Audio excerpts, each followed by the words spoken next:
How to deal with people you cannot get rid of? Wow, it's a good question.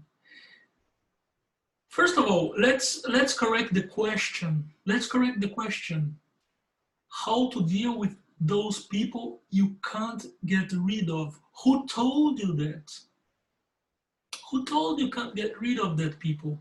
Where did you see that? Where did you read that? No, no. It's not true at all, at all. You can't get rid of anyone, even yourself if you want. And of course, and of course, there are situations that you have to have people in your lives, of course.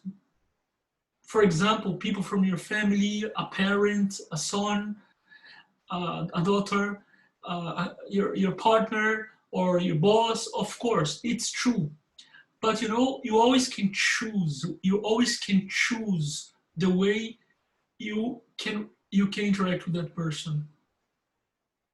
And okay, it's true that sometimes people are very hard. Some people are absolutely hard, absolutely impossible to deal with. Okay, but choose not to. And also, you know, those people that you cannot choose to live with or not, fortunately, it's not the big majority of people that you have around. In many cases, it's not the majority. And if you live with your parents, for example, and it's impossible to live because they're absolutely, you know, unbearable, or your wife or your husband or your son or your partner or your boss, you know what?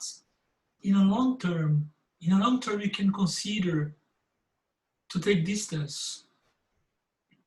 In a long term, of course. And in a short term, you can work for that relation to be more, you know, to be more affordable. And in the second, you can work for yourself on yourself in order to be away from that person. And you know something? Sometimes people only want attention. Sometimes people are difficult because they're not respected, they're not happy with their lives, they're not listened every day, they're not loved, you know, and they just want your attention. So try as much as you can if you have no choice, because sometimes we have no choice. We have to live with some people around us. For example, your neighbor, you have bought your apartment and you're still paying your apartment, you have a neighbor. This is a good example, no?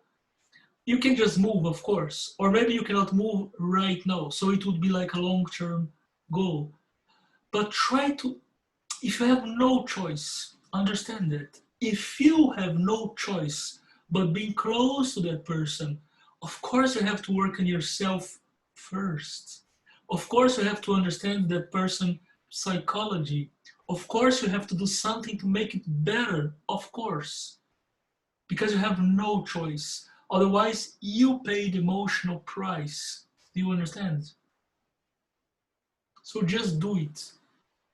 Just try to understand that everybody has some, in some point, is a fragile person. You know, nobody is so strong that you know. I like that part in the Little Prince, that you become responsible for what you think.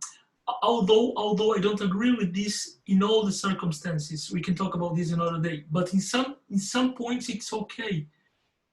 Tame that person, tame yourself, because the result about two people is the result about two. I mean, the interaction between two people is the result of each of these people, in fact, you know.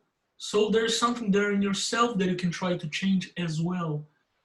Try to give that person possibility to grow. Try to give that person the possibility to love you, to be inspired by you, to admire you, and probably the situation will be better. This is the first thing. And if that person doesn't take this opportunity, if that person doesn't want to improve, then in the long term, try to make a plan to be very distant.